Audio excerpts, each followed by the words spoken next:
play of the game from way down. True, silence. Rainer getting absolutely A team wipe. The living bomb's going. Oh my goodness, the ring. Bob says Nico gonna find Rainer.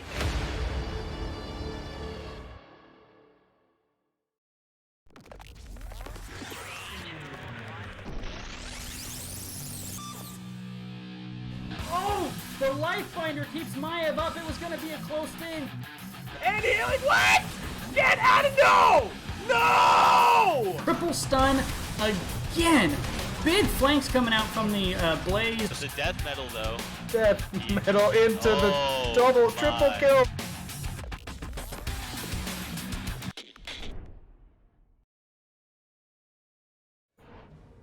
All right, hello everybody. Welcome back to the NGS Rewind. We're going into our second series of the day today here, and I am joined by Division D moderator and also caster, Ektar. Welcome, Ektar. Thank you for having me again. Absolutely. So this second series here, as I mentioned earlier, is another team that's going into their semifinals, and that's going to be Zul'jin Distillery, and they're going to be playing against Team Rekt'Em today. And I forgot to let them know, so let me just ping them in chat so that they know to head on over here. I've got a feeling one of the teams might be slightly more inclined to show up than the other. Probably, but you never know. Here, replay cast is starting. There we go. That way they're aware that at least it is available. And, you know, there have been a lot of casts this season, and there's, I don't know, about 15 or so games available still. So, you know, for teams that are out, maybe they still want to go back and catch those as a reminder, look for areas that they can improve or see what things they did right and build on those successes. From the whole season? Yeah, roughly, yeah. I'm pretty sure in the previous season we've missed more than that in a week. That's genuinely incredible to me. Yep. Yeah, after today it should be somewhere around there anyways. So, yeah, we'll see where that lands. But yeah, the casting this season has been absolutely phenomenal. Up until the end of week 6, I think we were at 100% between live and replay casts. So, yeah, pretty fantastic. So what you're saying is I need to pick up a couple more replay casts. You know what? I'm not opposed to it. There are certainly some options out there for you, and a variety of different divisions as well. So, so we've got the map information here. Let's take a look at that here. So, for bans, Zul'jin Distillery banned out the Braxis Holdout and Infernal Shrines. We have Team Rekt'Em banning out the what was that? Battlefield of Eternity and Sky Temple, and our first map is going to be Volskaya Foundry. Sorry, who won the coin flip? Do you know? I do not know who won the coin flip. I just know that the map was picked by Team Rekt'Em. So what do you think about the meta between picking coin flip versus picking hero pick? So, it definitely seems to depend on the divisions. Like, it seems to me that most of the time the bulk of the divisions that are like lower, not A and heroic, prefer map pick. And I think that that's positive because it allows them to be in an environment where they're more comfortable, rather than necessarily feeling that they have to have the first pick. The other thing about that, too, is it means that they get the last pick.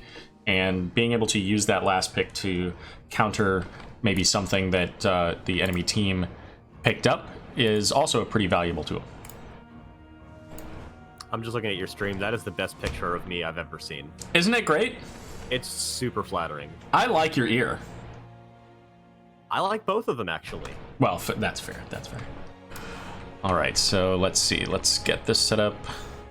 So I tend to agree with that assessment pretty much, and a lot of the really high skill cap heroes that you have that can just straight up win games in A and heroic are maybe a little bit less impactful in the lower divisions. So you don't necessarily have to worry about getting Zeratul picked or banned by the end of the first pack. Right. All right, you should have access now to the screen. I do. Okay, great. Then let's get set up for game number 1 here.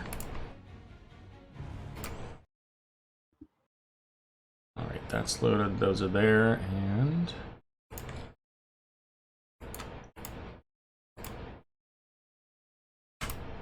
should be good to go. Let's unpause and get this started. All right, well, on the left, we have Zul'jin Distillery. We're going to have DeWitt on Garrosh, Cowboy Kyle on Uther, B-Fresh on the Thrall, Ankle Shot. Going to be playing Jaina and Nutcracker on Leoric. And spawning in on the right-hand side, we have Team Rekt'Em with Jesus Mafia playing the Kel'Thas. Blaze being played by Tasmel, Tenor playing the Stukov, Old Dookie Tom playing the Junkrat, and Nerazer playing Muradin. And I apologize in advance for mispronouncing that name. Yeah, no doubt, right? And I'm glad you figured out that that was the Junkrat, because I was looking at that like, who the heck is that between the mount and the skin there? Just not something I'm used to seeing, I guess. It was the orange bar that did it, broken up into 4 segments. Oh, you know what? Good call. Good call. So we do have the purple talent here, Neural Stim Pack for Blaze, which is a little bit of a difference there, getting the cooldown reduction. Yeah, opting out of the Unstoppable from New Habits, getting a nice boop out onto Nutcracker, but he's able to Wraith Walk away, only taking half his health bar, which, considering how far he got put back, isn't too bad. Yeah, for sure. I'm not super great at talents by eye. Is that Echo of the Elements, or is that Crash Lightning? That is Crash Lightning. That's right there for what I Thrall. thought, Yeah. Which makes sense considering they've got a Leo for the solo lane. A lot of damage actually coming out onto DeWitt with that Kel'Thas combo. He's going to be able to have to step back up. And both teams staying up in the mid lane, rotating Kel'Thas out now, staying in the top lane, not rotating to the mid lane quite yet. And this is going to be a couple of minions lost for the side of Zul'jin Distillery. Yeah, and they're looking to push in on the top here. They do get that kill onto Stukov, and that's going to be first blood. But they're not going to push in on this wall to do any additional damage, so they just take the hero kill, and then they're going to rotate back to getting experience. On the other hand, Jesus Mafia is attempting to take this camp, but he's out of mana, so he's only going to be able to do de-living bombs, and it's going to get invaded by Nutcracker, who sees how low both of the bars are for Jesus Mafia. Is not going to be able to get the kill, but they are going to be able to... Never mind. Probably could have gotten that camp if he just stayed on it, but is in a little bit of danger now.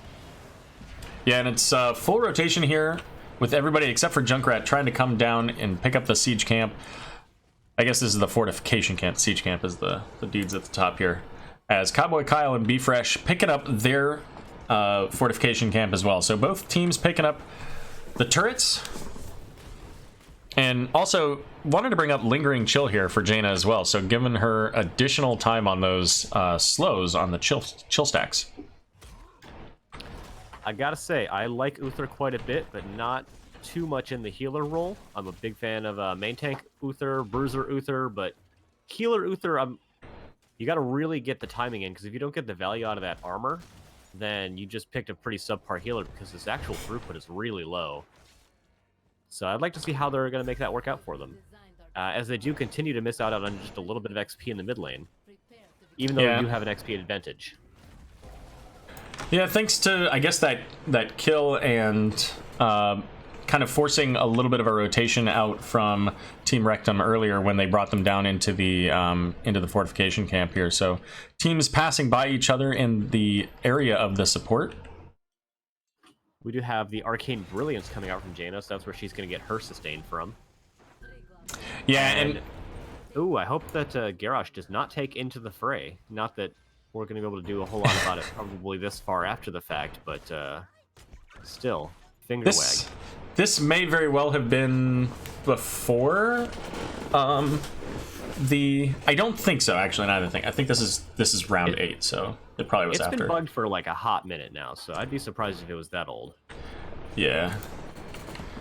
So, currently sitting on the point, neither team able to pick it up just at the moment, but we see a rotation up here from Zul'jin Distillery trying to get in onto the Junkrat. He does knock himself away and almost got DeWitt over the wall. Just another moment, I think, that he could have succeeded there, but B-Fresh is going to have to pull back, and that's going to give the channel over to Team Rekt'Em.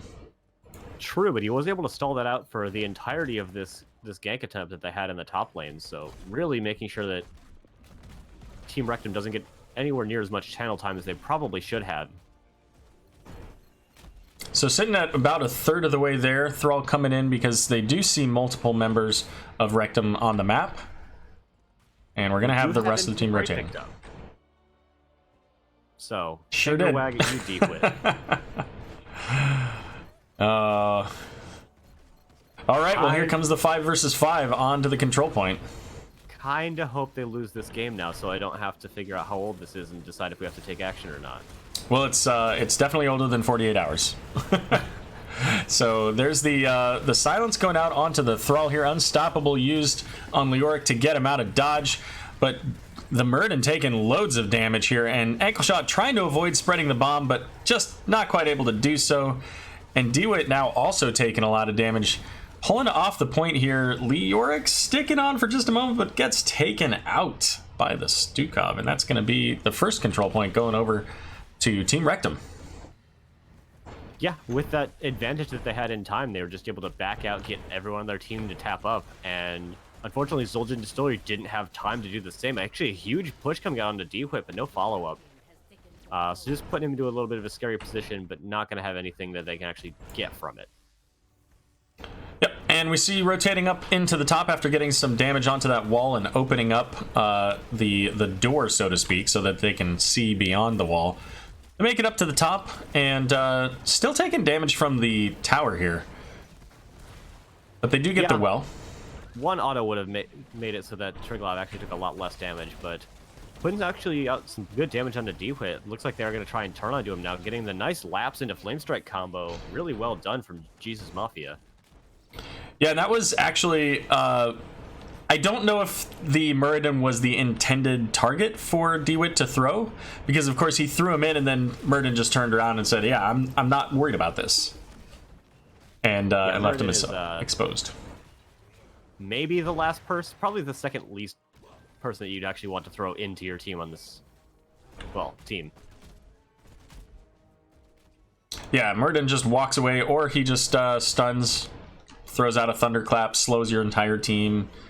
All of the fun and exciting things. The only probably worst scenario would be having Blaze just get a big stun right onto you there. But we are going to see charging in here with the level 10s here. Phoenix coming out, Riptire going out. Looks like they're chasing after the Jaina, and that's going to be a kill. 1 to 3 so far. DeWitt getting the cleanse, it looks like. But he as well is going to go down and throwing the Muradin in under the fort, but Bunker coming out. So that was a really good engagement coming out from Team Rekt'Em, but not gonna lie, I do not understand the avatar there. It no longer does stuns on auto attacks, so that was just kind of a big extra health bar that never got chunked at all. That's just a long cooldown that got used for no effect. Good gank attempt, but clean it up a little bit, you guys. Yeah, I was just trying to check. I know at level 20, which you basically never see, there are additional effects of like armor and reducing cooldowns and things like that. It used to add a very short duration stun to auto attacks, but that hasn't been the case in a long time. Kind of like a Skullcracker effect. Yeah, very similar. Gotcha. So Kael'thas going into Flame Strike at level 7. Going to be able to get % damage when he hits more than one target with the Flame Strike. So we'll see if he continues down that Flame Strike path or chooses to take something else here. But Junkrat going to get caught. Tried to get the concussion mine and is not able to get out of dodge before DeWitt throws him away from it. And that was really good discipline from DeWitt not to throw out the Warlord's Challenge, which would 100% have secured the kill, but he identified that it wasn't going to be necessary and they were going to be able to take that Junkrat out before he got to his mine. So we've got the siege camp being picked up here by Team Rekt'Em and being held by Zul'jin Distillery. I don't like it being held because the point is here and both teams are going to be in the top lane anyway. So holding doesn't really actually buy you anything. This camp would have been cleared up by Jaina before Zul'jin Distillery's camp even got here. So I'm not sure exactly what they're waiting for, to be completely honest. It forces the team down into the lane a little bit, but that's not too far away from where they want to be anyhow. Little bit of a bush party coming out from DeWitt, seeing if he can find anyone, but doesn't quite manage it. Although he does get Stukov, as Stukov just kind of rooted himself there. Big ring coming out, hitting the Muradin and the Kael'thas as well, who does pop Arcane Barrier, it looks like. and actually going to turn this fight around. Living Bomb doing a ton of work, spreading onto multiple members of Zildjian Distillery, taking Jaina out, and everyone's trying to just avoid the bombs the best they can and get out and tap up. Kind of surprising that was only 1-for-1, but ultimately, you know, the other thing that happened there is that Murden had a biotic emitter that he lost, and or not Murden, Stukov rather had the biotic emitter. Murden ended up picking that up and dropping it, and you know that's just an example of Zildjian Distillery not being mindful of what the opponent has when they get those kills. And on this map with equipment, you got to be mindful of those things, because that could have turned it not only in their favor, that could have been multiple kills. Dehuit coming out on the one Garrosh gank attempt out onto old Dookie Tom, and he's going to pay the ultimate price for it. That was hubris coming out from Dehuit, trying to make that gank attempt all by himself. You know, as a Garrosh, you feel a little bit unstoppable. You feel like the world is your oyster and you can do whatever you want. Yeah, he does have quite the indomitable spirit. It's a joke on talent names for anyone paying attention in chat. All right, so the biotic emitter once again picked up here by the team Rekt'Em, as they are able to pick up the second protector now of the game here. So both protectors going over to them. They're electing to bypass going to top entirely, not even worried about picking up that fort, as they're going to make their way down into the bottom and get to work down there. They are leaving Junkrat and Murden up in the top lane. Looks like they're going to try and scuffle over it, which isn't going to get them anything, but what it is getting them is a huge amount of map positioning, because there's still 4 members of Zildjian Distillery in the top lane, and only Leoric to defend. Leoric is really good at defending against the Triglav because of that percent damage, but he will not take this thing down in a reasonable amount of time. I dislike their positioning right now in the Triglav. There's no reason they should be taking damage from both the wall and the fort, but other than that, very good Triglav work coming out from Team Rekt'Em. Yeah, but keep in mind, are 5 people here that are going to try and do something. I'm looking for the Entomb immediately when this thing pops. Even before it pops, actually very smart. not quite able to get the kill. They do get the Ring of Frost onto Kael'thas. The disengage from Stukov allows for them to get the counter kill onto both Leoric and Jaina and Garrosh now. And Avatar being popped, and Murden continuing the fight here.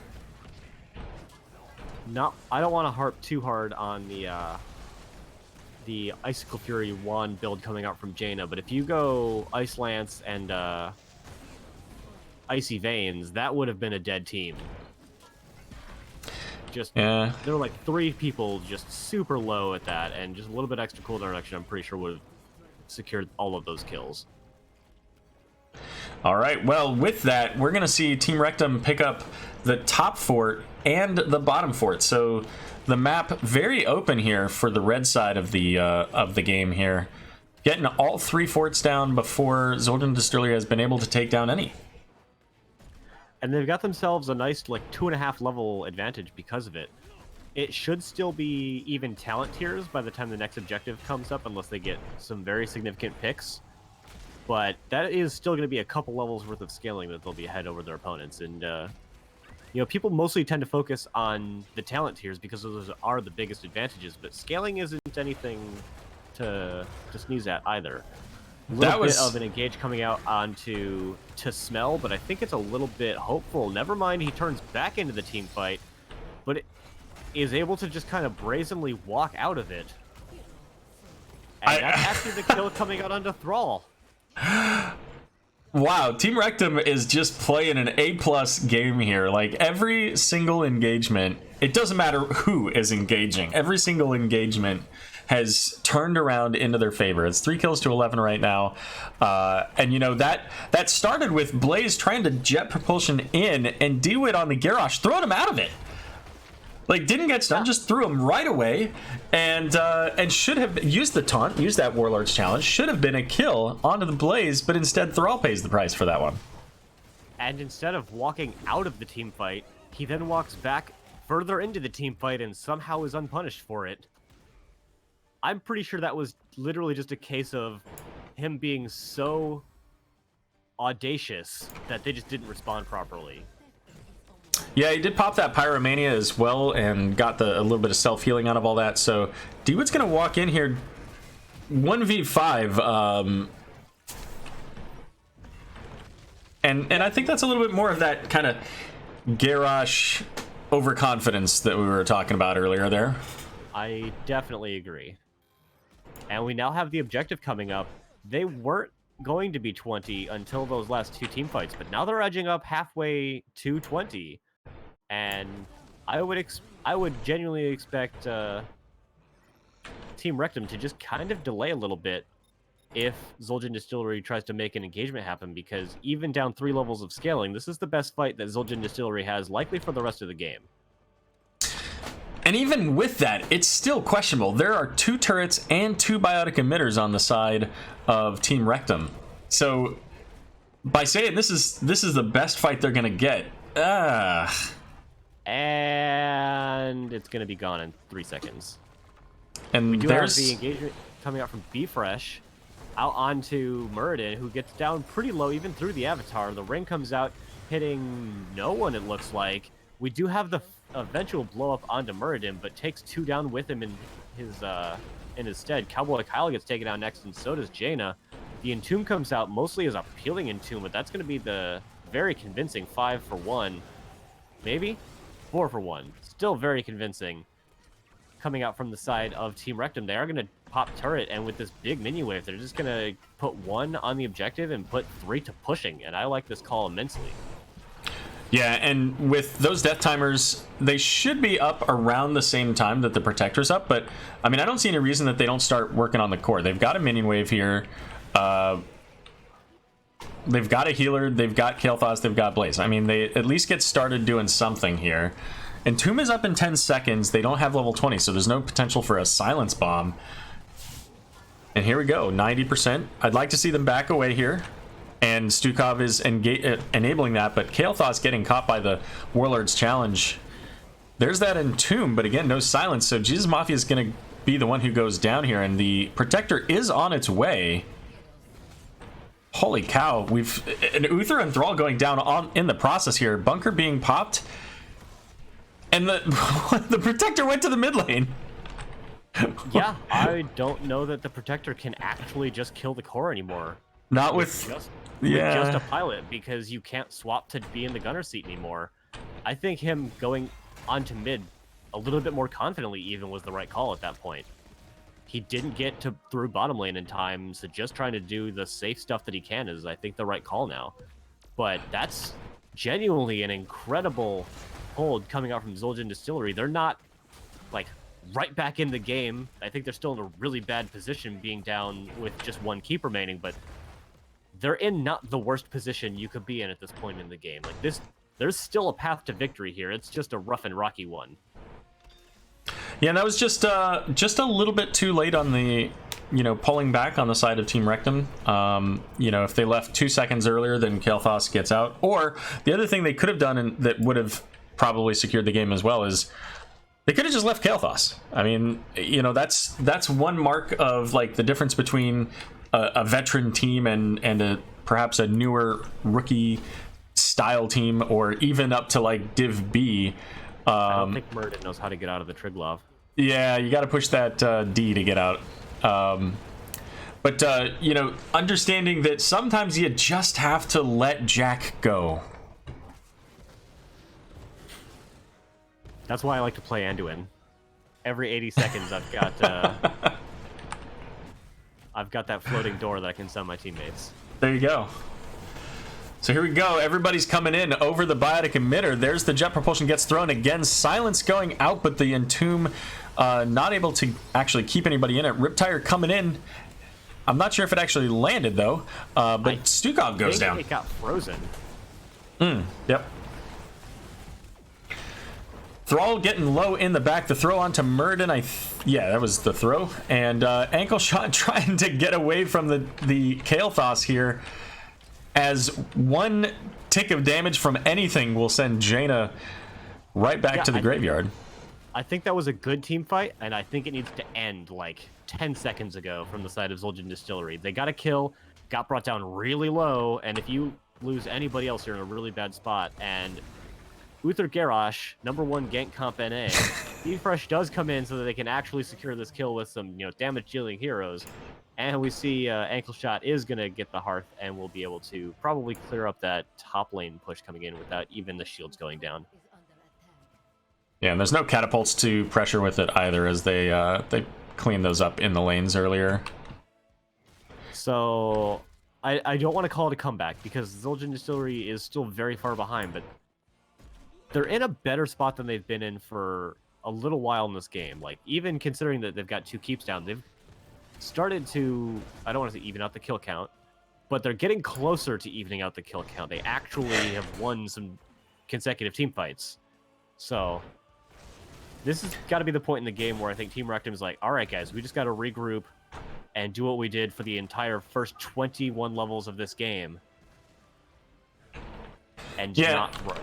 And we actually have some really solid level 20s coming out here for Zul'jin Distillery as well. Getting the Silence and Tomb along with the Earthquake, which provides shields. We've got the extra cooldown reduction on Ring of Frost along with the burst in the center. And Garrosh can throw 2 people. So if they combo that Entomb well, or even if they don't get who they want in the Entomb, Garrosh just walks up to them and throws them in there. Now, there's not a lot of time to do that. The Entomb only lasts for 3 seconds, but it keeps them locked down where you want them to be. Yeah, and Stukov actually had to use like all 3 of the flailing swipe charges that they had in the previous. That's actually a giant fight coming out from the side of Team Rekt'Em. That's the immediate 2-for-0. The Ring of Frost comes out just kind of to peel for time, and that should just be a straight run for core on the side of Team Rekt'Em. This objective is meaningless, just go win the game now. But that doesn't seem to be the call. Yep. Interesting. That's another one of the, I think, big differences between lower and higher skilled teams. Yeah. A lot of games end a lot earlier in the higher ranks just because they're more confident we can go win the game now. Getting this Triglav guarantees the game, but it also gives time for Garrosh to come back. I think he'll be able to get back to the point before 99%. So this is another team fight that Zul'jin Distillery has the opportunity to try and take. I don't think a full death timer. I think a full death timer is enough. Yeah, 85%. Okay, yeah, full death timer at the end of the game is enough to get a full charge. They need to go in before that then. Like, they can't give this up or they just straight lose. And we do have Nutcracker stepping onto the point, holding that defense. Is going to get a little bit of a combo, takes quite a bit of damage actually from Stukov, and that's going to be him going down. Cowboy Kyle going in onto Blaze is getting them a very nice stun out, but does get taken out themselves. Ankle Shot gets brought down very low, and there's the Riptire to secure them. It doesn't matter the core. Unfortunately, yeah, it's all over at this point. Every play is a winning play for Team Rekt'Em at this point. Yeah, as long as they keep them here, at which they are doing quite well, and Thrall is trying to head back, but it doesn't matter. There's Even already... if Thrall does get back, there's a Triglav and 3 other heroes, any one of which could probably win the game at this point. So a little bit of an anticlimactic victory, but a victory nonetheless, going over to the side of Team Rekt'Em.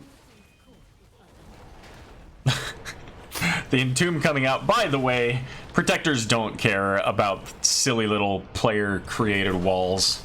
Your Tassadar walls. Created walls. Yeah. So that's going to be the end of game number 1. Team Rekt'Em pulling out a victory over Zul'jin Distillery. Do you want to maybe pop up that stat screen real fast? There you That's go. a lot of globes. Jesus Mafia. 51 globes. Holy cow. Yeah. Stukov actually never finishing his level 1 quest. Yeah. And Thrall didn't finish up that Wind Fury talent at 7 either. Was that Maelstrom weapon, I think? Yeah. Nice. I play Thrall. Like, once a week in Brawls. But yeah, a ton of damage coming out from Jesus Mafia. A lot of siege damage from Junkrat, which is as you would expect. And actually, Liark did a really good job of keeping up an XP with Blaze. It's a little bit stilted because it does count the passive XP, I believe, in there as well. So actually a really good job keeping up from Nutcracker. I think that they played a very competitive game, and I think that they definitely have a chance of taking it going into game number 2. Yeah, they had this game pretty well in hand, with very few exceptions throughout basically the whole thing. They had the siege, the siege overall. They were able to bring down the forts. They were able to bring down towers, open up the map, and it provided so much value to Team Rekt'Em throughout this match. Right up until the very end, they were so far ahead that even when Zul'jin Distillery was able to get some pressure, they didn't even get a fort down, right? I can't check. I plead the 5th. I don't think that they did. So even with those team fights where they were able to secure kills, not quite able to get there. So much time clearing up the lanes that they weren't able to actually get there. Plus, they were, in some cases, prioritizing getting more items, which helps them to get objectives, which would help them get buildings, but just never quite all coalesced at one time. So, interestingly enough... Okay, well, guess what? We're ready for the draft of game number 2. Game number 2. So normally, after a game like this, when you have a very convincing, like, one team over the other, you expect to see some variation. You would think, right? Some kind of difference in whether it's picks, bans, what have you, adjustments to the teams. Certainly we're going to a different map. Our second map is going to be Tomb of the Spider Queen. But we have almost identical drafts out of these two teams. Let's think about it. I don't know whose draft I would favor on that map. They're both very strong on wave clear. They're both quite capable of taking the bruiser camps pretty fast. Neither of them provides extra vision in a significant manner. Junkrat's very good for poking out the points, but yeah, I think that it's likely that Zul'jin Distillery's comp is a little bit better on this map compared to the previous map, just because it is smaller. They have a lot more ability to try and rotate with that Garrosh just running angrily at them to try and secure kills. Well, Garrosh is one of two heroes that is not the same. Instead of Garrosh, we're going to see ETC. And instead of Thrall, very similarly, actually can function even better in that role because he's got better engage. Yep. And then instead of the Thrall, we're going to see Tychus. I would have liked to have seen a Thrall, but that's just me. And Thrall was not banned out. The bans from Zul'jin Distillery were Rexxar, Johanna, and Garrosh. Team Rekt'Em banned out the Raynor, Anub'arak, and Ana. So yeah, there you go. A little bit surprised that we had a Rexxar ban on this map. It's so small that it's pretty easy to rotate, and even if you just rotate and kill the Misha once every minute and a half or so, that takes a lot of the wind out of Rexxar's sails. Yep. Let's take a quick peek at the maps again here. So we started off with bans coming out from Zul'jin Distillery on Braxis Holdout and Infernal Shrines.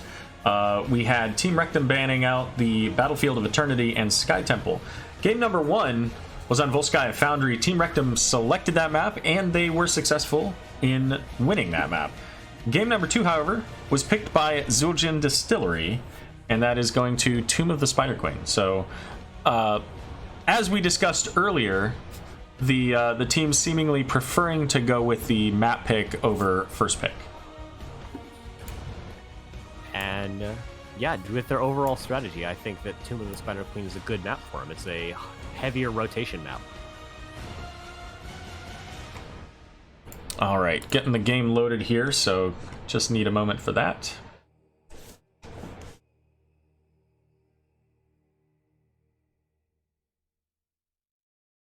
I have a sleeping dog right next to me here. I had one under my foot until I moved my feet. Yeah.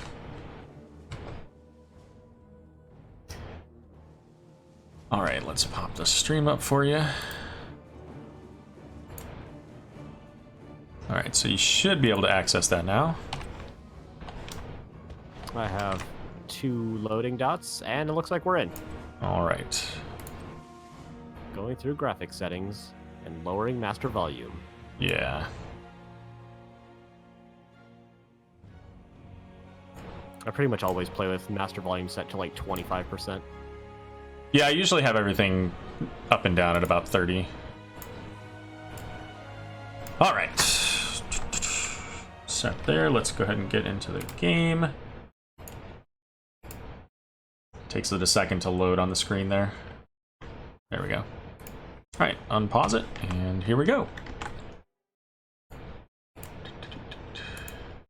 Spawning in the blue trunks, we have Zul'jin Distillery with Cowboy Kyle once again playing the Uther, Ankle Shot playing the Jaina once again, D-Whit playing the ETC, B-Fresh playing Tychus, and Leoric is also on the team, being played by Nutcracker. Thank you for rotating.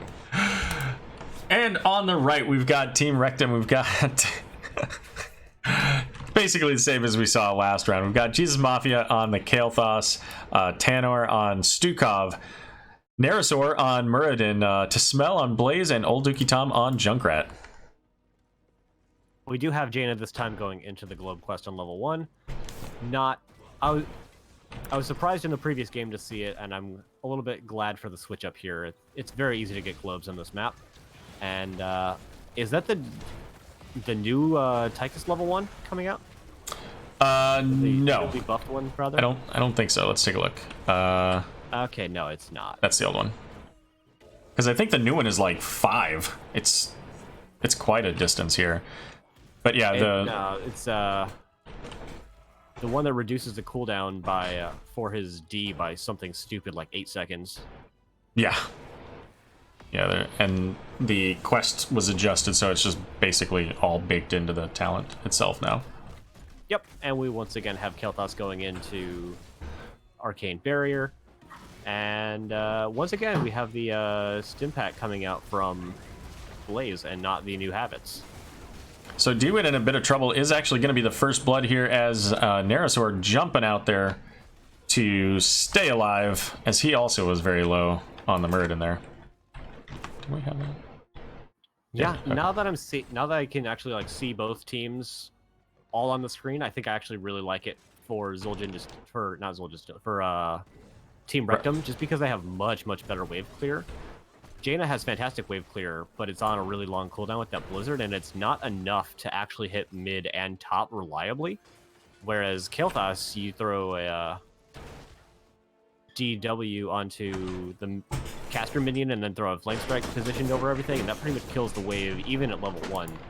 Plus Junkrat with a couple of Qs, much better wave clear on the side of Team Rekt'Em. And that's actually the big big stun coming out from Jesus Mafia, hitting 2 with that flame strike, doing a lot of damage out on the Cowboy Kyle and Ankle Shot. Tanner is actually going to get brought down very low as well.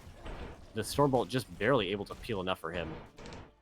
And we have everyone get out without anyone dying quite yet. Oh, absolutely amazing. Yeah, I can't believe that nobody died there. There were so many health bars that were just a smidge above 0. But we have level 4s being picked up here for the side of Team Rekt'Em, and will be up soon for Zul'jin Distillery as they're working on their rotations here. We have seen them miss a couple of minions just in general.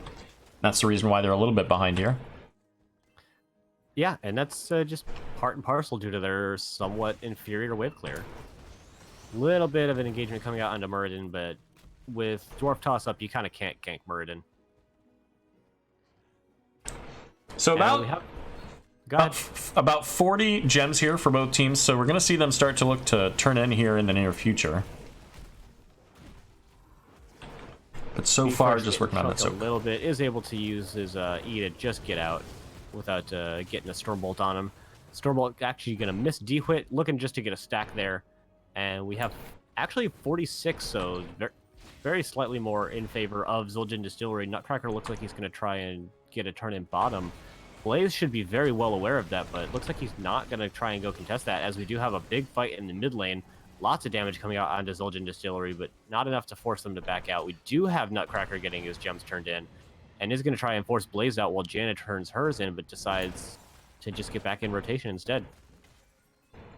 That was a good interrupt from Blaze, at least to stall out the Jaina turn. But now we've got 4 members here from Team Rekt'Em turning in, and that's 30 gems that they can turn in.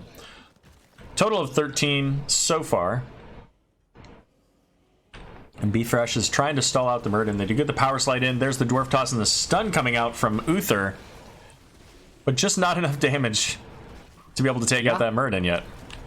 And Tanner actually positioned that lurking arm really well so that both B-Fresh and Ankle Shot would have to walk through a big silence to try and actually put out any more damage. And both of them were already low from some living bomb spreads. So really good just general positioning coming out from the side of Team Rekt'Em this game. I was a little surprised there. Jaina cleared up that top... son of a gun.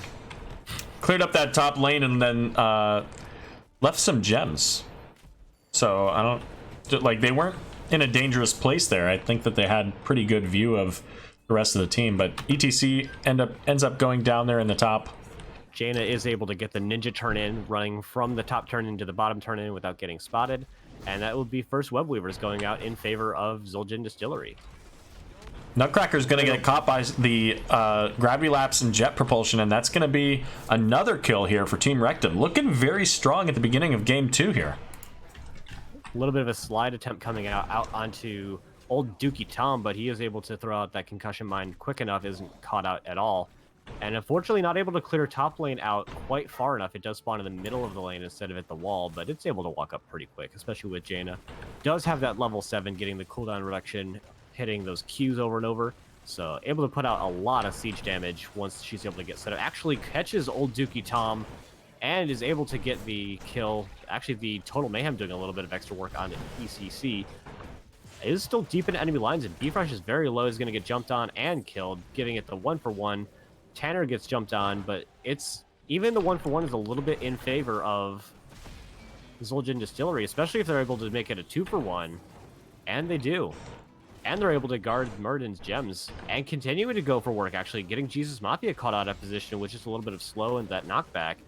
The Blizzard is going to completely whiff, and actually Jesus Mafia is able to death rattle, not able to death rattle to kill out an ankle shot. The last minute heal coming from Cowboy Kyle. That's going to be the first fort of the game falling as well, looking like a complete turnaround from game number 1. And even really just from, what, 2 minutes ago?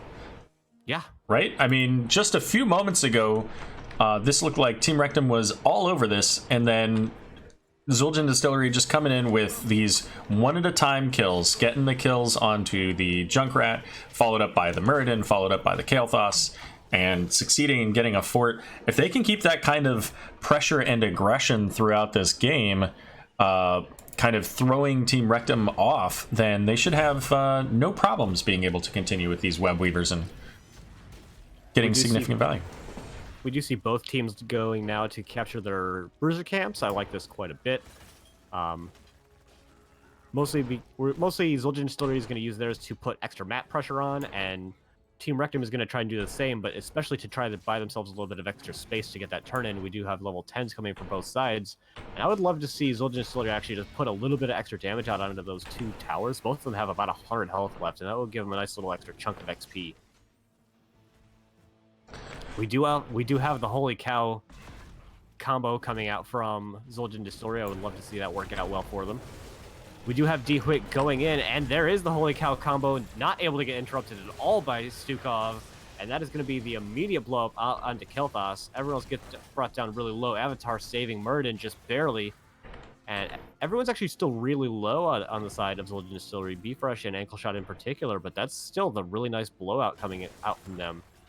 Especially considering basically everyone blew all of their ults on the side of Team Rekt'Em, and there's still 2 ults actually up from Zul'jin Distillery, so very nice spot for them to be in at this point. Yeah, and we do have the bunkers still available here from Blaze. By the way, Blaze sitting with about 40 gems here, 41 gems right now, so if at any point he can catch a quick moment, we've got Red Web Weavers coming in if he can get that. Problem is Leoric just has superior wave clear, and because of that he's pretty much always able to goaltend the bottom lane. We do actually have the rotation coming in out of the bottom lane. He does get caught out a little bit by Muradin, but is able to spooky form away. Tychus And now we getting actually turned in have as well. enough gems on both sides, so both sides looking to get that turn in.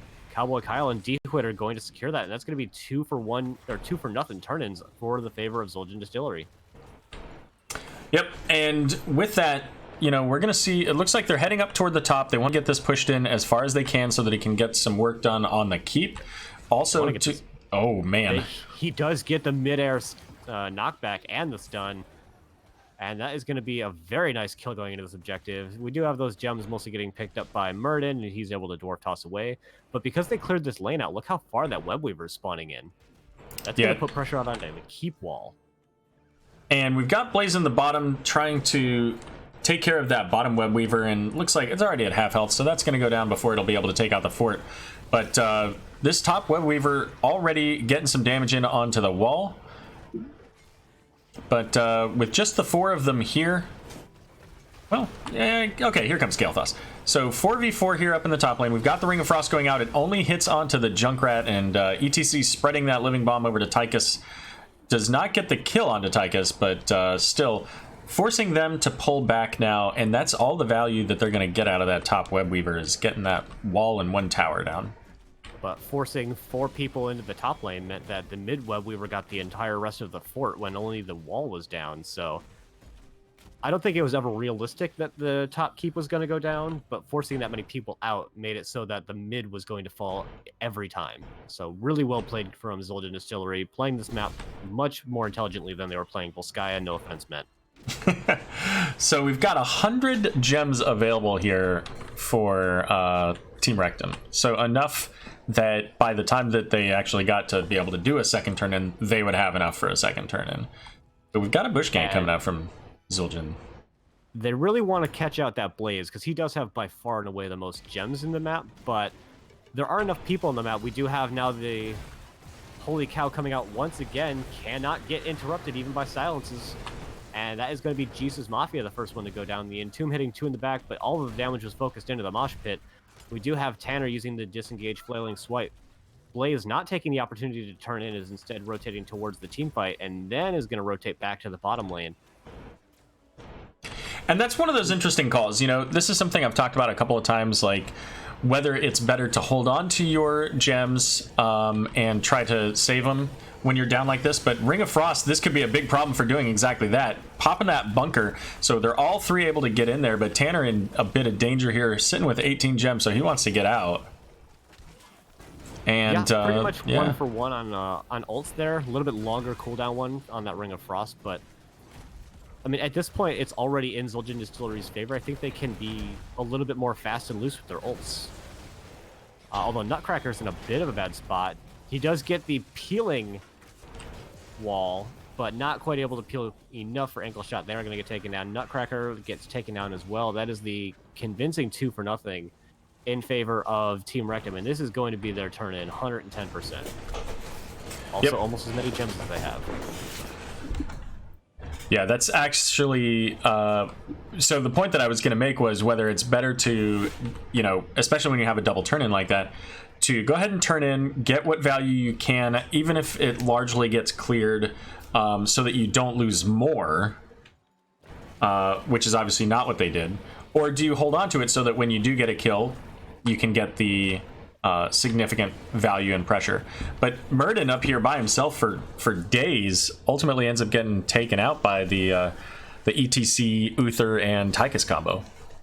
Yeah, I didn't see the Dwarf Toss get canceled, but it must have, because there's no reason he would have not jumped out of there at some point. Yeah. We do have a similar bit of pressure in the top lane like we saw earlier from Zul'jin Distillery, but just not quite able to position strongly enough without their Murden to anchor that positioning for them. So they are able to clear the top and then go clear the bottom. And looking for a bit of a rotation down into the bot lane as well. Is going to scare to smell out. They do lose the bottom wall and the well also, but not able to get too much more than that. To smell does have to pop that Pyromaniac, is taking quite a bit of damage. B-Fresh rotates down, pops trait, and that is the deadest Blaze that I've ever seen. What do you say? Tanner is able to get the disengage flailing swipe out and pretty much able to reset from there. We do have Mosh Pit available, but not in a position to really get anything from it. And that was 45 gems that that Blaze just lost there. Yeah, so that 2 turn-ins that they had, they no longer have. And in fact, Zul'jin Distillery now has enough as well for their own turn-in here. Let's check in who's got the bulk of those. Looks like Dewood has the most of those, 42. So sitting about the same amount that we just saw Blaze lose. I'd like to see them just try and force this turn-in now. They're up level 16 talent tier, so if a defense is made, it's going to be made into a really bad spot. Looks like they're not going to try and do that, just opting to push the lanes out a little bit. Definitely not engage at all and try to just absorb the turn-in as good as possible. Yeah, and you know, that required some patience on the side of Zul'jin Distillery to wait long enough for their team to get into the middle, clean up that bruiser camp, and now that's gone. So that it's not going to defend the web weavers here, as all of Team Rekt'Em making their way back here. I don't know if ETC can get in on this. Oh, it looked really close, yeah. There was the mosh pit there. I just don't think he believed in it quite enough. Yeah, it would have been right under the tower walls, or the towers taking shots, so probably would have still been fine with that. Shield is for. Yeah, exactly. We do see them just taking the free fort in the bottom lane. I'd like to see them position actually really aggressively in the bot lane just to force the defense like they did in the top lane. Alternatively, instead of this whole gank thing, I would have liked to have just seen them try to take top keep instead. We do see the bunker coming down, is going to save to smell just barely as the wall missing from Leoric. A little bit of a damage coming out from that Riptire, but not too much. And now they're just positioning aggressively in the mid lane, but this Web Weaver's already down. The one in the bottom's getting worked on already by Junkrat, so it was an okay turn, and it got him a relatively free fort and pushed the lanes out really hard. But now they're down to like a dozen gems maybe, so they're going to be pretty far away from another turn-in. But they do make the very fast and hard boss call, and it doesn't seem to be identified by Team Rekt'Em. It could be dangerous if they sniff this out right away. They are headed there now, and, well, it's called the Throw Pit for a reason. Let's see if that ends up being the case here, and they do still have Mosh Pit available. And there it is, using that Divine Shield here. It's only able to get one, but it looks like the Stukov is going to go down from that. Gems are picked up here, but they're chasing down now on old Dookie Tom. He's going to get that concussion mine and get out of dodge, but Nutcracker is looking to spread some bomb love, making some teammates a little bit warmer. But looks like Ankle Shot's just going to let it go as Jesus Mafia gets pretty far ahead here, but ETC not so much, saying, I'm still in this. I was not convinced about the Tychus pick just because he doesn't have the same wave clear that a Thrall does, but you know what? B-Fresh seems really confident right now on his Tychus play. And that's going to be 4 for nothing out of that. All started with that Divine Mosh, and they're going to be able to get the a pretty significant amount of damage here onto the keep. We've got the minion wave coming in, yep, and Stukov now here. Definitely be keep. No reason that it shouldn't be keep. Although we do have the tanks peeling out, so maybe they don't get this. Not quite committing as hard as they would have needed to. Actually, a really good cleanse coming out, preventing that root that Tanner has been landing so consistently in both of these games. And we're going back to the boss here, and now I don't like this because they don't have the Divine Mosh anymore. They're not yet level 20. This would be the time for Team Rekt'Em to come in, but they're much like we talked about at the beginning of the boss last time. They're not really paying attention to this. Yeah, and I think they've just they're probably aware that this is happening, but they almost seem to have accepted it, or they just didn't identify it fast enough. In either case, that is going to be the boss getting picked up by Zul'jin Distillery. I don't like that they're trying to take this fight even being up almost 2 levels, because they're not up some of those really powerful ultimates. But there they are now, level 20, and with a boss. This is looking like a really bad place here for Team Rekt'Em at the oh my goodness, there's a Mosh going in with the tour bus. That's going to get the kill onto Muradin and the follow-up kill onto Stukov, and now what went from a bad situation just became a much worse situation as the boss is sitting at 3/4 health. And it seems like Zul'jin Distillery does not have the same reluctance to just go and try to end the game that their opponents had in game number 1. To smell getting deep in there with that Pyromaniac, it's B-Fresh brought down very low, but is able to walk away for the time being. And we actually have stun after root after stun coming out onto Blaze, and they're going to get brought down as well. Boss still wailing away on the core, already below 80%. And there goes the silence and Tomb out onto Kel'Thas. That's going to be another pick. Honestly, Zul'jin Distillery just kind of padding their KDA at this point, as this is game number 2 going out in favor of Zul'jin Distillery. And you know, I was just looking there.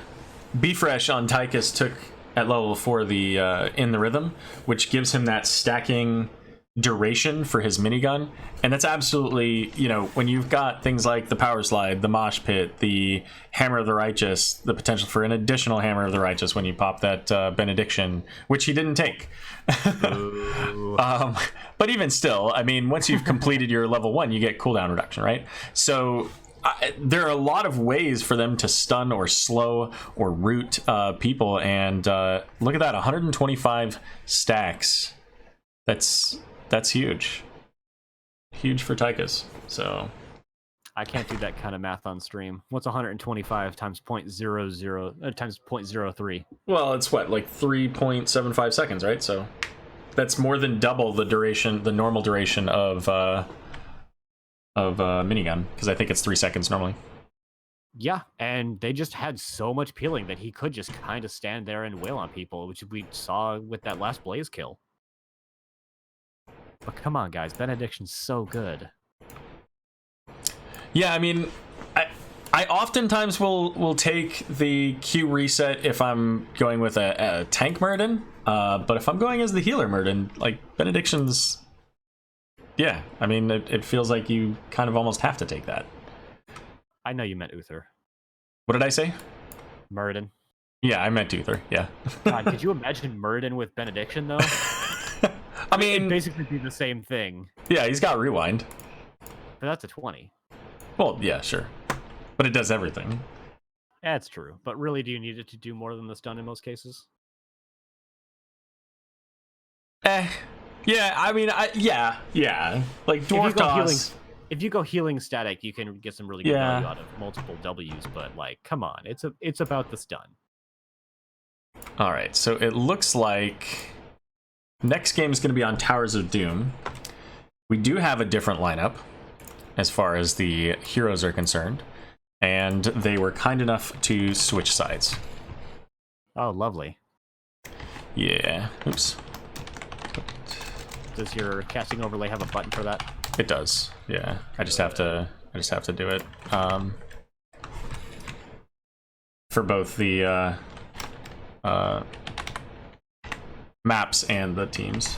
So let's see. Shot. Anything on the talents? Anything else that you want to highlight there that looks a little bit different or unique that you feel was maybe more valuable or less valuable than normal? Once again, Stukov not finishing that level 1 quest. Did get some good value out of the cooldown reduction. Yeah, the cooldown reduction and mana cost, I'm sure, but not finishing out quests is always kind of a feels bad, man. Jesus Mafia not getting anywhere near as many globes this game, but that's because they're just kind of behind a lot of the game after about level 4. All right. There we go. All right, teams are all set up so we can get into the next game here.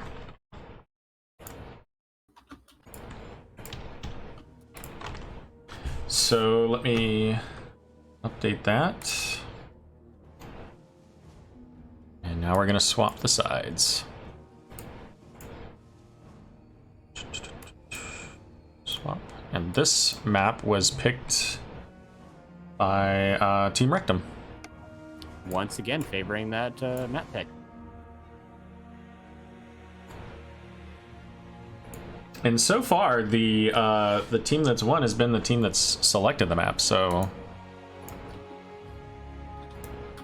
comfort over pressure, I guess you could say. All right. The unfortunate thing is that each time I do this, I have to, like, it kicks me all the way out, so I have to start the game over from. Yeah. From 0. If we do have a minute, might I go get a beverage? Yeah, go for it. Let's just take a quick 2-minute break here, real quick then.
Alrighty, make sure you hide the We're here. replay timer though. Yeah. There we go. All right, so game number 3 here. Let's show up the maps again real quick, and then we'll get right into this. So we've got, at the beginning here, bans onto Battlefield of Eternity and Sky Temple from Team Rekt'Em. And then we have the bans onto Zul'jin, or not onto Zul'jin Distillery. We had Zul'jin Distillery banning, who did they ban? Braxis Holdout and Infernal Shrines. First game was selected by Team Rekt'Em. They won that. Second game, selected by Zul'jin Distillery. They won that. Those were Volskaya Foundry and Tomb of Spider Queen. Third game going to be on Towers of Doom, and this was selected by Team Rekt'Em. You know, the human brain is really good at finding patterns, and I think I've seen one for the way that the series has gone so far. If the pattern holds true, things are looking good for Team Rekt'Em. Indeed, so we'll just have to see. I mean, there's something to be said about momentum, though, coming in from a big win like that. There is, and it was a pretty convincing win for the side of Zul'jin Distillery, but at the same time, game number 1 was pretty convincing for Team Rekt'Em as well, so... Very true. Not a whole lot I think we can necessarily read in from that.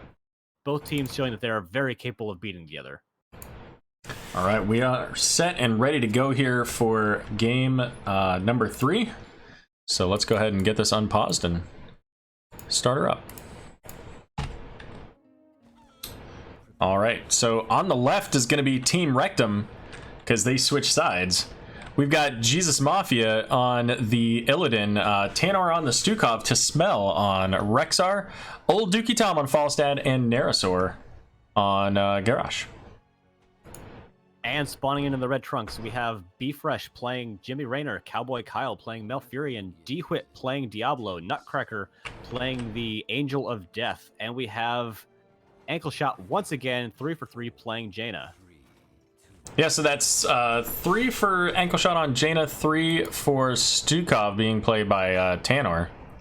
I think those are the only ones that are, yeah, those are the only ones that have been played the whole series here. Yep. We do have Diablo going into the health regen from stuns. Jaina, like game number 2, going in for the Globe Gathering quest. Malfurion going in for the reveal. Pale Horse. Jimmy going out for Pepper Stacks as he's trying to get a couple of those out onto Garrosh. We do have the auto attack quest coming out from Falstad. A little bit of a less common talent pick. And we also have auto attacks coming out from Illidan as well. Yeah, we actually saw the auto attack quest here earlier in the previous match that I cast between, I already forgot both the teams. And it worked out really well. I think they had 63 stacks by the end of the game, so pretty significant for that Falstad to get so many stacks. And this is another map where, you know, in theory, Falstad could build that stack up pretty well. So if this draft is working the way that I think that it's going to be Malfail double soaking mid-top the whole game, and the other 4 members of Zul'jin Distillery just trying to really put pressure in the bottom lane, taking camps on cooldown, invading their opponent's camps on cooldown, and just trying to secure the bottom lane as best as they can, while Malfail takes care of the rest of the entire map. Yep, I expect to see exactly that. We do, and there goes the charge out onto Illidan. Illidan's not really a hero until he gets a couple of talents, so a lot of damage as well coming out onto Garrosh, and is likely not going to be taken down, but is going to be brought down very low. Old Dookie Tom putting some damage out into Cowboy Kyle, but I think in general we have higher health bars out on the red team than we have on the blue team, and they're still positioned to take this camp, just letting their opponents take the rest of the damage from the Pumpkin Sappers, and there it is. Jimmy is just going to position himself aggressively, and there goes the successful camp invade for Zul'jin Distillery. And that should walk these Pumpkin Sappers right into this top tower. Should get the full kill onto that. And with their own siege... Oh, that awkward moment when the one Sapper decides he wants to suicide onto the corner. But charge in onto the Garrosh. He pops the Unstoppable to get out of the route there from Malfurion. And Jimmy looking for those extra pepper stacks. How long did it take before... Go ahead. We do have a... Oh, wow. That's unfortunate for Falstad. Hitting just the tiniest little corner to get that stun. We do have the Broccoli coming out to put that extra damage into Stukov.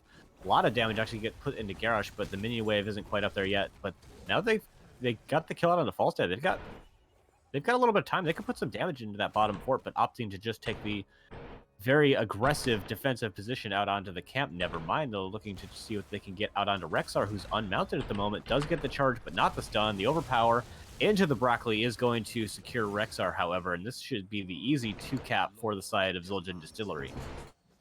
Although they did opt to give up the bottom lane one for doing that. Yeah, and it's a little bit late here on Malthael. He's making his way without using that Pale Horse mount, but Illidan getting the kill onto the Malfurion, zoning him kind of off in the bot lane, not in the bot, but below the team there. Big 3-man groundbreaker there from Narasor there, as Jesus Mafia continuing the assault, is trying to back away now, and the flip onto Diablo helps to secure the kill onto the Falstad. Yeah, Nutcracker's doing a lot of work right now, just getting deep into the backline and kind of not getting punished because there's very little like point-and-click CC from the side of Team Rekt'Em. So Dihwit gets thrown into the kill zone and gets taken out, but that is going to be the 2-for-1 channel in favor of Zul'jin Distillery, but not as cleanly as I would have expected. Yeah, and I think that a big part of that was because, you know, Malthael kind of made his way down just strolling along. They sent Jaina back to pick up the altar, which I think that was fine. I mean, Jaina has fairly low health, so she, probably was feeling like she was a liability in there. But that put them on an even footing, 3 for 3 in that. They were able to pick it up ultimately, but it did cost them a little bit to get that. Yep, and they've just gone now back to their 4-man bottom. They're going to clear up this bottom wave and then probably go out on their camp again. We do have Diablo going in to help Malthael secure that Illidan kill in the mid lane, and that means they do give up a little bit of XP in the top lane for doing that, but Malthael will be able to pick up most of that pretty well. I don't expect that he'll go out into Rexar. I think he'll just go back to maintaining mid-top. But I could be wrong. He's still in the top lane, opting to stay there instead of rotating immediately into the mid lane, but we do have the rest of his team picking up the camp on their side of the map and going in for an engage onto somebody. Looks like it was out onto Falstad, who's able to barrel roll away, and Garrosh is able to walk away, but not before letting Jimmy get a few more pepper stacks. So Siege Camp was picked up here. Here comes the altar. We've got a Siege Camp in the top that Rexar picked up, and of course the Siege in the bottom that Zul'jin Distillery picked up. But the throwing Diablo is always it's always a gamble, because if he's got Shadow Charge, he's gonna just charge you right back, and we saw how much damage did go out onto the Garrosh there very quickly from Bfresh, popping off with that Rainer damage. And we're now at 3 camps for 1 in favor of Zul'jin Distillery, and one more should just about get that bottom fort. We do have the engage coming out onto Old Dookie. Tom is able to barrel roll away, but not before he gets brought down very low. Jesus Mafia gets really deep into the backline, is able to get back out, however. Stukov doing what he can to heal up his team. Nutcracker gets down kind of low. Bfresh is low as well, is able to pop out that adrenaline surge. Jesus Mafia going in very deep, is able to get out onto Dihwit. Jesus Mafia playing very well on the Illidan right now, but it's just not quite enough yet. We do see Tanner is actually the first one to go down. Dihwit very low. Should be able to tap and come back in. Jesus Mafia does get the interrupt out onto Nutcracker, is very low, but is able to walk away. Just barely, but we cannot see the same for Garrosh. Oh my goodness, Garrosh makes it out with 49 armor. Wow. But this should give them free reign to take this camp, and that should secure them the rest of the bottom fort. So 36-28 here. Zul'jin Distillery ahead so far in the point count. Slightly ahead in the XP. They're about maybe 10 or 20% of a level ahead. And we do have all 3 lanes being picked up here so far by Team Rekt'Em, and Malthael heading back up to the top to try to catch that soak, with the rest of the team looking like they're going to head down into the bottom with Diablo anchoring there. Not believing in the camp steal that they had, even though they got Garrosh and Illidan both to like 2 digits of hit points. So that's just a free camp that's still on the map that they're now looking to take themselves. Well, and level 10s are available for both teams, so we could see this coming up here. Although Bfresh going to get thrown in, the Warlord's Challenge being used, APOC coming out as well here. Diablo is entirely by himself, though, against 4. this is definitely one of those better left dead scenarios, because now we have the hunt coming out onto Cowboy Kyle in the throw as well.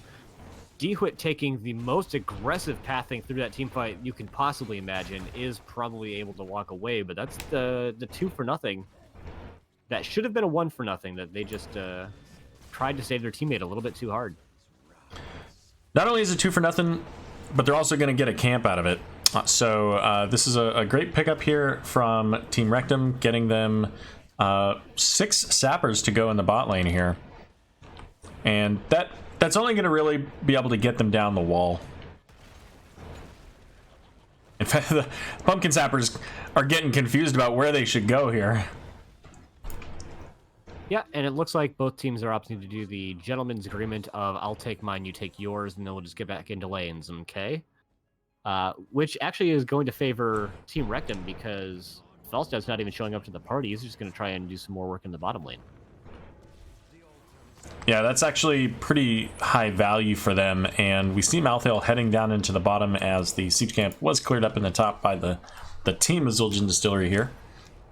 But barrel roll with just enough mana. I don't think he's got enough mana to do anything else at this point. Nutcracker in the bottom lane, just making sure they can hold that XP, and I love this play of leading the minions further back to their side, because there was a gank attempt in the making, and you just kind of preempted it entirely. Although, once again, they're just giving out a lot of XP in the top lane. There's probably 5 or 6 minions there that are just going to get killed by towers. Yep. Zul'jin Distillery just not quite consistently executing their plan maybe as well as they would have liked, unless they're going to try and 5-man push down this fort. That could be worth it, but I don't know that they actually need all 5 people for that. Malthael doesn't actually do damage to buildings almost at all. But we actually have the big combo coming out from Diablo, the Ring of Frost. I don't think actually hitting any, but a ton of damage being put out. But it's actually Zul'jin Distillery, the first team to lose heroes. And it's currently 2 for 1. Looks like it's going to be 3 for 1 as Hangry Misha is able to charge at Jaina very hard. And Dewhitt is looking like they're going to have their souls reset as well. Trying to get the value by maybe getting the kill onto the Illidan, but not quite able to get it. The only survivor, the Rainer, going to have to give up this bottom. And Sky Misha, yes, exactly. But yeah, I would love to see the delay. Doesn't look like we're necessarily going to have it, but they should definitely delay until they get this fort. In fact, even Illidan is going to go take a camp. Not that that should ever in a million years actually get any of these sappers in, but taking this fort means that's just 1 extra shot coming out for their channel. They're not going to get it. Oh, Misha, Rexar's going into to die for it too. Oh no, Rexar. That was not the right call. No, oh, but they do get the point though. Dewhitt is going to charge somebody. Oh, but the end of the fray is actually going to save Tanner. They're going to trade out forts here. They have got to trade out forts here. Come on. It's the right play to... Oh, that was a good charge out onto old Dookie Tom. Nutcracker gets thrown and taunted under the fort, is going to go down as well. And I don't know if they actually can just trade forts anymore, as Sky Misha gets brought down as well. Bfresh getting jumped on by Jesus Mafia is able to walk away, but now they're walking towards a place that they do not have a retreat path to. This fight is increasingly going in favor of Team Rekt'Em now. And we do have the Gust. The Gust, it gets so much value. Ankle Shot gets thrown in under what should be their fort, but isn't.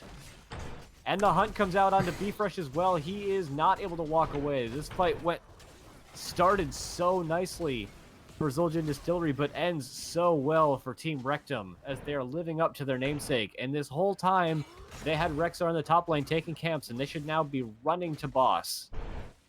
They're going to take a quick little sojourn out onto this camp, which gives them even more value. But I was going to say, they've got 2 points here, and they've got 3 more coming up here. So I think this is a good call.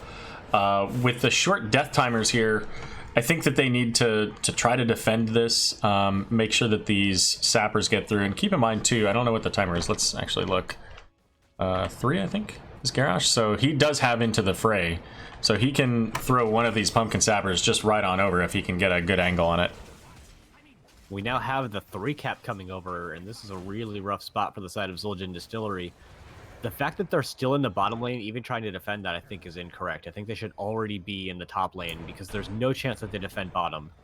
But they could in theory, defend and take their own top, but that's going to go very in favor of their opponents at this point in the game.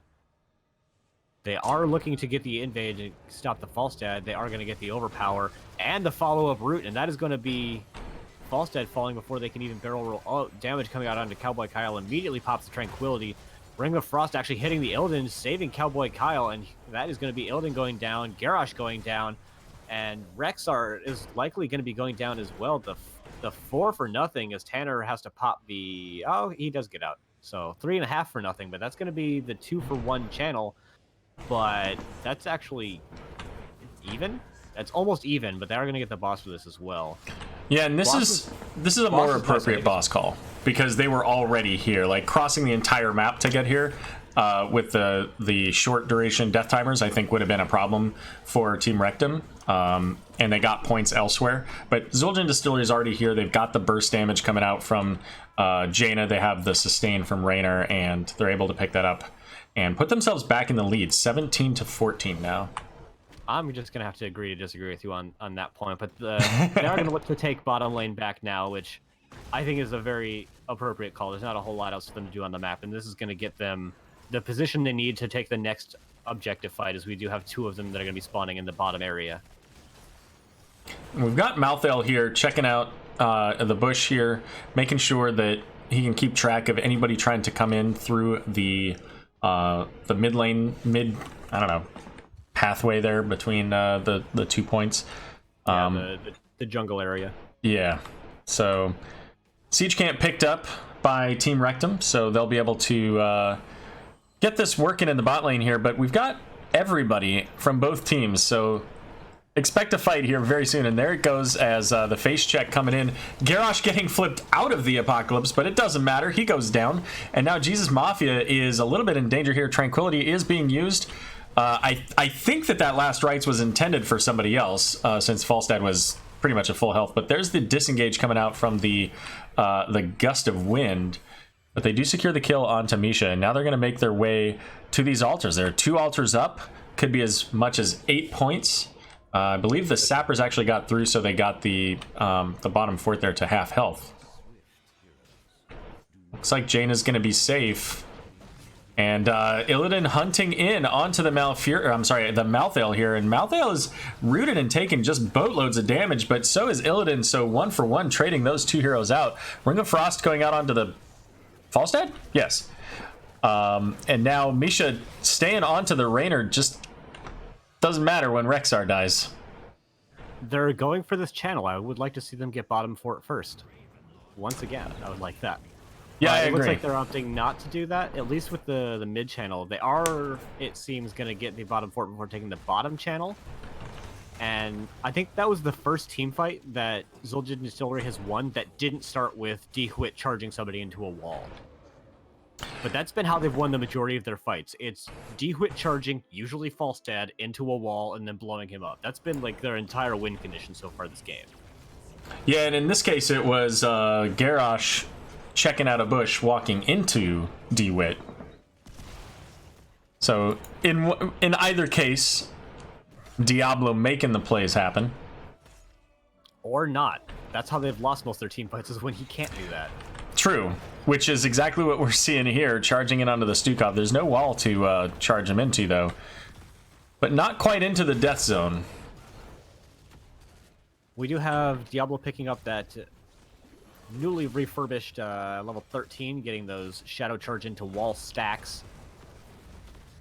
Oh, this is the old version. Never mind. Not getting the armor cut, but instead just getting additional bonus damage on his own charges. All right, and these Diablo coming in and making the play. Oh my gosh, that is a gigantic combo. Apoc hitting several, Ring hitting several more, Malthael giving his life in the service of his teammates, getting the rest of their opponent's team and trying to force in 2 additional shots. This is game because they've got the sappers right here too. Yeah. I think it's likely Rexar can kill 1. I think he can probably kill 1 before they all get forced in, but can we check the boss timer actually? It's probably still a little bit of ways. Minute. Oh, DeWitt going in for quite a bit. But this channel, however, I don't know that there's any way that Team Rekt'Em is going to be able to actually contest this, considering how long the death timers are. They have to, but I don't know if they actually can. And there goes the Rexar. So there's the defense off the map. DeWitt making it happen, charging him into that that death zone wall, and succeeding in walking the 3 sappers into the into this death zone, getting them the 3 points and giving Zul'jin Distillery the 2-1 victory here. Gotta say, of all the tanks that DeWitt played today, I think Diablo was definitely his most impactful. I would agree with that. I would agree with that. So 2-1 Zul'jin Distillery over Team Rekt'Em, breaking the map pick tradition in pattern in this series here. And level 20s were picked up there by Zul'jin Distillery, but not quite by Team Rekt'Em. Yeah, well played from both teams, and I would wish you good luck in the playoffs, but I don't actually know what your playoff bracket looks like at this point anymore. I should probably know if you're still in the tournament or not, but I'm a terrible div mod. Well, so coincidentally, Zul'jin Distillery is playing against House of Ches tonight. And I selected these games specifically because both of these teams are still going in the playoffs here and playing tonight. So I figured it was a good way to showcase them before tonight's matchup here. And between House of Ches and Zul'jin Distillery, whichever one of them wins will go on to the Coastal Finals to play against Probius, who actually defeated our other team in this afternoon, Team Rekt'Em, in the previous round. Well, it's 2 rounds. In the first round, yeah, in the first round, yep. They defeated Team Rekt'Em, which was number 3 seed. Probius was number 6. Then Probius beat 2 Calculated to Throw, so number 6 seed going all the way to the Coastal Finals. Yeah, very impressive performance from them, showing that your regular season results are not necessarily indicative of your playoff results. All right, so that's going to finish us up here for Zul'jin Distillery versus Team Rekt'Em. Next up, let's pop up the schedule here. So coming up next, we've got the Heroic Division game, Celeb Gaming versus Amazing. After that, we're going to see Team Training Wheels and Regen Ghost in Division A. And then at the end of the day, we're wrapping up with Gilly Shark and Wholesome Halfwits, a Division A playoff game, round 1 quarterfinals. I wonder how many Juice Pirates you're going to have in that series. Ooh, that is an excellent question. I'm looking forward to seeing. We'll have to find out. It's always valid when Gilly Shark plays. Well, good deal. Well, we'll be back in a few minutes here as we get set up for series number 3 out of 5. Don't go anywhere.